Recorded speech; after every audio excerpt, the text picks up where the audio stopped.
Hey listeners, it's Brian Walsh here. Before we get to today's podcast, I'd like to get your feedback. Yes, you. What do you like about the Impact Briefing? What about other Impact Alpha podcasts? How might we improve? Please take a moment to drop us an email.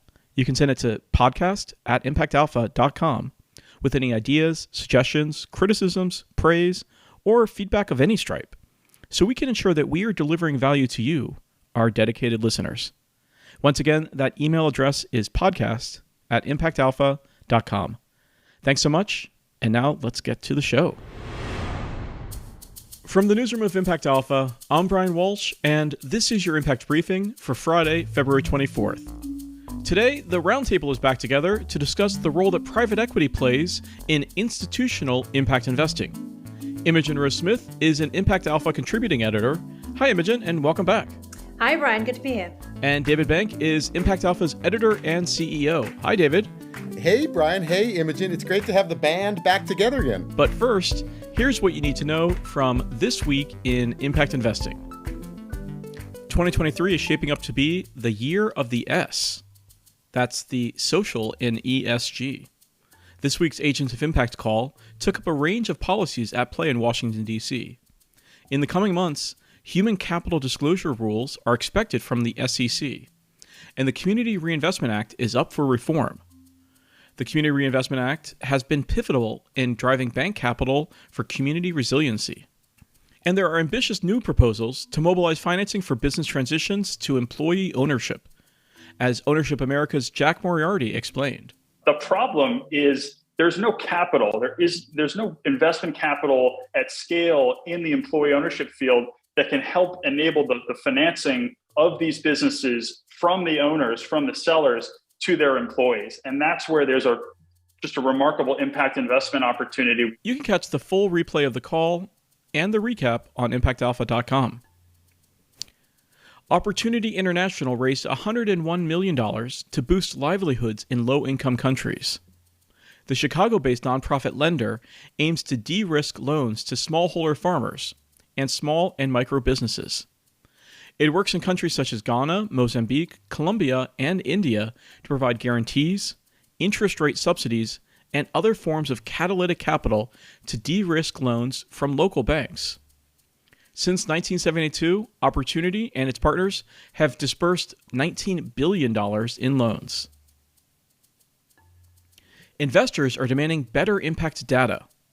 The Tipping Point Fund, backed by the Omidyar Network and other donors, is backing 16 organizations to boost standardization, disclosure, and comparability of impact data.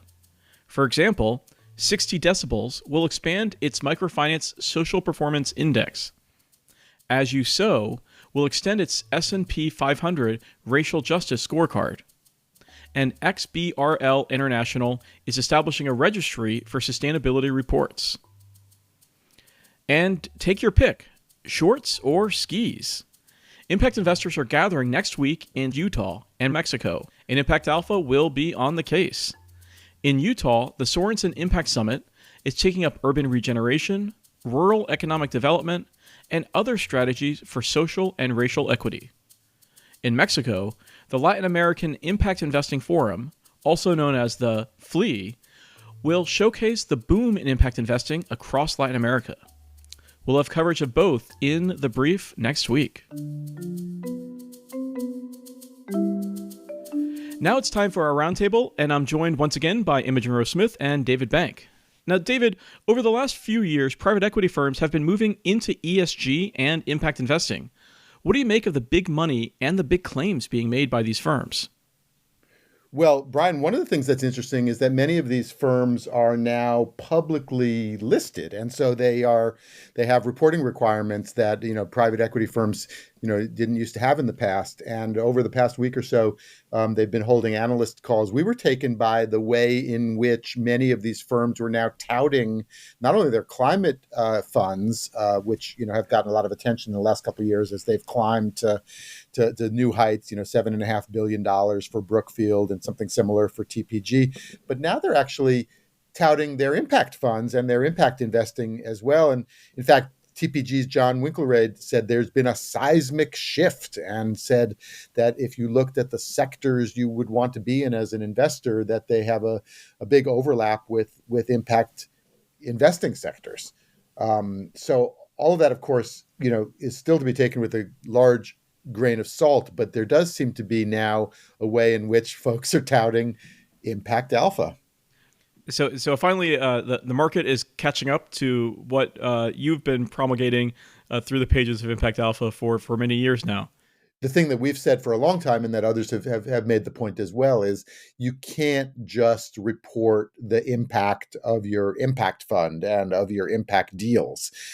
These are obviously much larger firms that are spread across different kinds of funds and different asset classes and whatnot. And you really have to look at the overall impact of the portfolios, even in the parts that they're not holding up for in their impact reports. And so, there's still a way in which, the impact ethos, as it were, but also, reporting and measurement and everything has to flow into, all of private equity, not just into the impact funds. Now, speaking of which, Imogen, you wrote this week in your institutional impact column about the $4.5 billion investment that the investment office of the University of California made in the Blackstone Real Estate Investment Trust. Now, institutional investors, like the University of California, allocate big ticket investments to asset managers like Blackstone all the time. Why did you write about this one? What sets it apart? Yes, so in January 3rd, actually, the investment office of the University of California announced that they'd made this $4.5 billion in BREIT, which is a real estate investment trust that Blackstone launched in 2017. What made this deal sort of interesting to the market was that there was some chatter in the last quarter of last year that BREIT was in trouble, because effectively what happened was, with rising interest rates, you had rising interest rates and falling house prices, and then they received a bunch of redemptions because, again, this was a retail fund, and they had liquidity issues meeting these redemptions. So what happened was Jagdeep, the CIO of the University of California's investment office, according to him, called up Blackstone and was like, hey, I see you have a problem. And they struck this deal whereby the UC would come in, invest what was originally $4 billion but became $4.5 billion in BREIT, in return for Blackstone putting up an additional $1 billion, which would act as effectively a backstop. And the language is a little unclear, and most people have not obviously seen the term sheet, so there's a little confusion about exactly what the deal is. But effectively, it looks like some kind of guarantee of at least 11.6, I think, percent return over the next 6 years. So everyone looked at this and was like, wow, this looks like an amazing deal. Jagdeep's getting a guaranteed 11.6% return in part of his real estate investment. What then happened, however, was that there was a massive amount of pushback from the unions, whose money the UC Regents is investing, at least whose pension money is being invested. And the unions are protesting because they see Blackstone as being predatory and coming in and taking over people's houses, and having a negative impact on communities.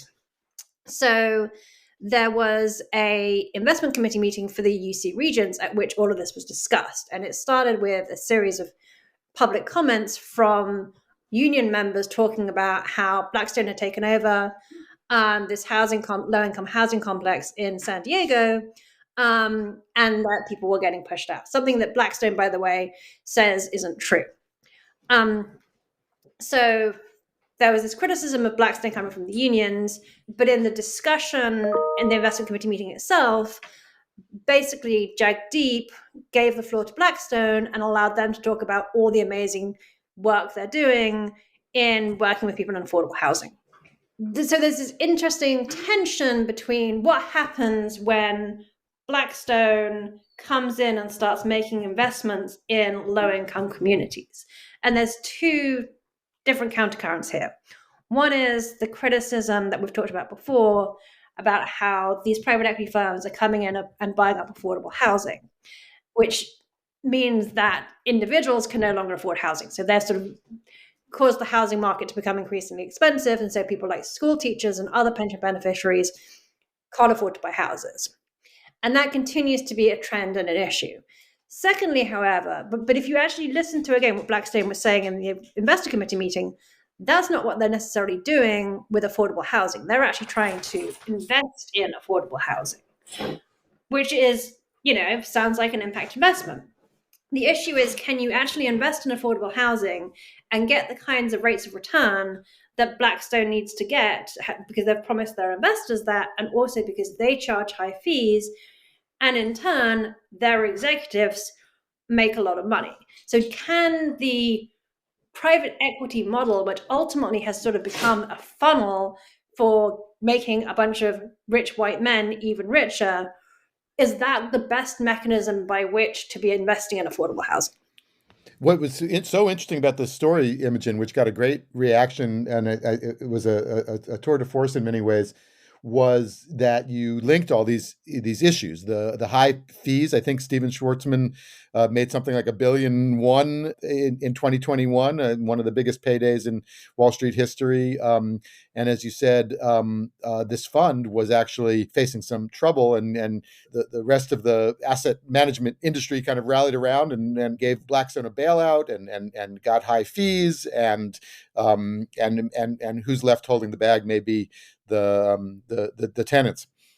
Yeah, and there's no guardrails on basically the wealth creation, right? You're taking public pension money, investing it with private asset managers who are then getting federal revenues in terms of Section 8 housing credits and other types of credits, and that they're putting all of these pieces together to generate an investment return, which again, in turn, does benefit their investors. And they would say, we're protecting pensions, but it's a defined benefit by definition. If it's a state benefit, it's already protected. And they're also generating profits for themselves. And because, Blackstone is so huge and their fee structure is so generous, it becomes this massive wealth transfer to a group of very rich people at the top of the heap, which just exacerbates the whole income inequality problem that's causing these issues in the first place. And if you roll the tape back even further, part of the reason we have this income inequality problem that we have in the country right now anyway goes back to the subprime mortgage crisis, where banks and other institutions were encouraging lower and middle income people to buy houses that they couldn't afford. Imogen, it's funny. After the story came out, I had a conversation with somebody at one of these fund managers that had been trying for months actually to get in and to get an allocation from the UC office. And you'd think, oh, they're exactly the folks that you were in a sense championing, that could get allocations somebody other than Blackstone. But his reaction to the story was, wow, Jagdeep Singh Bachar cut such a great deal. He got 11.25% guaranteed. Wouldn't everybody want to do that? Well, yeah, and I think that's the headline they were hoping for, right? And there's some merit to that, if indeed that is an 11.6% guaranteed return, which some people have questioned. But, I think the big issue here is fiduciary duty, right? And, an investment office looks at this up and it says, our job is to get the best and highest return we possibly can for our capital. So if I can get an 11.6% guaranteed return from Blackstone for this REIT, I'm a great fiduciary. I'm doing my job. What they don't think about and they don't see as their job is, and to a certain extent, they're right. What are the consequences of that to my beneficiaries, right? If I'm then making investments, if Blackstone is turning around and buying up, again, housing, which means that teachers in Berkeley can't afford housing, how am I that has a direct impact on my beneficiaries. And there's again, we've talked about this before, there's an agency problem. There's sort of a gap between how the investment office thinks about these things and the impact that those investments might have both on their beneficiaries and society at large. But is this an indictment of the whole private equity move into impact, which we just referenced earlier? Is gaining steam? I mean, you said yes, investments in affordable housing, that could come off as an impact investment. What about investments in education or financial inclusion or any number of sectors where the private equity folks are coming in and saying we want to support this sector, but we also want to get our our high teens, mid 20s kind of returns? So I think you have to be really careful about it, right? Like, just because something is a social investment doesn't mean it's necessarily like good for society. And I think we have to talk about the fact that like some people are getting like, again, I don't have a problem with people getting rich in asset management. I don't have a problem with people getting rich from asset managing public pension money. But I think when you start thinking through the extreme concentration of wealth by people like Steve Schwartzman and like Ken Griffin, it becomes problematic. And I don't think that we are benefiting our system or our society by just funneling more money to Blackstone or Apollo or whoever it is. And that isn't a part of the conversation because it's considered you're not going to get fired for hiring Blackstone or Apollo or any of these established managers. And it wasn't a problem 30x years ago when these firms were founded because they didn't have a cajillion billion in assets under management. So the fee structure made sense. Yeah, they were getting rich, but it wasn't insane.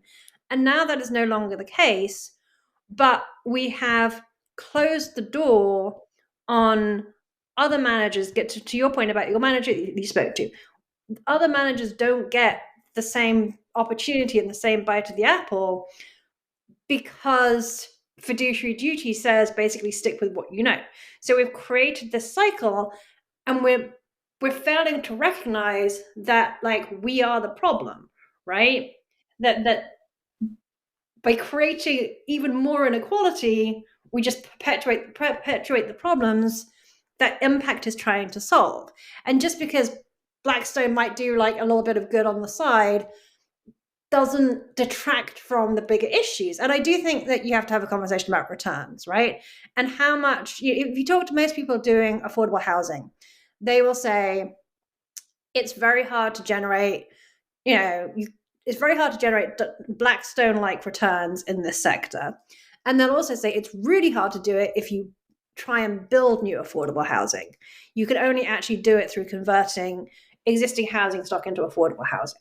So given that, you have to ask, and I'm not saying there's anything nefarious to it, but you have to ask yourself, what is Blackstone doing? And how are they able to achieve this?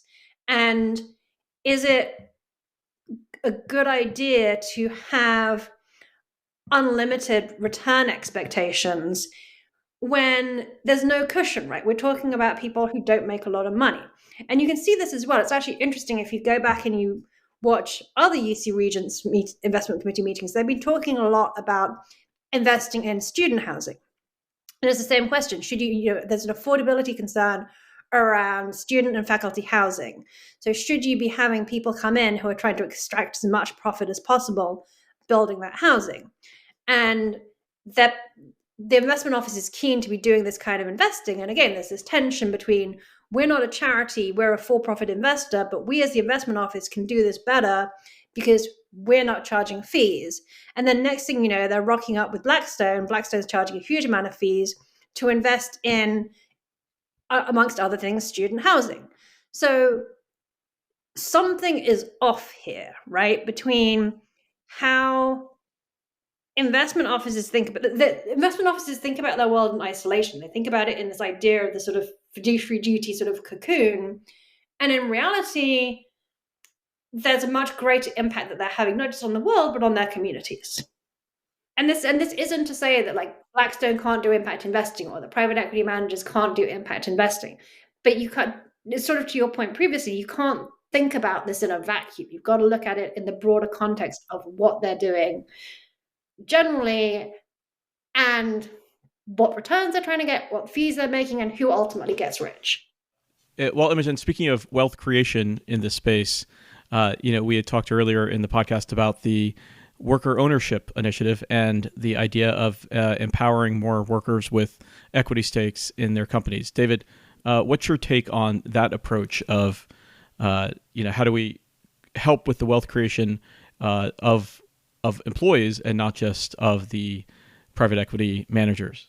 Well, it's an interesting case, Brian, because one of the attributes of this new wave of worker ownership transition financing funds is that they are an alternative to private equity, because the other entity that many of these business owners could sell out to, the business owner's aging and wants to retire, got a small business that makes decent money, but is not needs to get out somehow. The other obvious buyer is private equity, and they're going in and buying up a lot of these companies, and so the worker ownership transition funds are essentially competing with private equity. And so the policy question becomes, how can workers, with their, somewhat meager resources, compete with the well-heeled private equity funds? And there's a bunch of policy planks that help even the playing field, some of them being tax advantages, and then another being a kind of new forms of guarantees and other things that can help more lenders, get into this game. But it's specifically being pitched now as an antidote to private equity, as an antidote to this kind of consolidation that Imogen was talking about of wealth in this country. So, Imogen, what are your final thoughts on this topic? I mean, I think the move to addressing business equity is, in some ways, it's the other side of the same coin, right? Like, as home ownership moves out of reach, for a lot of middle-class America, like, business ownership and business equity is the other way to achieve, wealth. And it's this same question of, how do people achieve the American dream in a society and an economy which is becoming increasingly divided economically? All right. I think that's a good place to end it. Thank you so much for your thoughts, as always, Imogen Rose-Smith. Thank you. And David Bank. Thank you, Brian, and thank you, Imogen, and thank you for the column this week. No, it was fun to write. I'm not sure how fun it was to edit. Well, I think that's going to do it for this week's Impact Briefing. You can read more about these stories at impactalpha.com. Thanks to Imogen, David, and our producer extraordinaire, Isaac Silk. Ready to try Impact Alpha?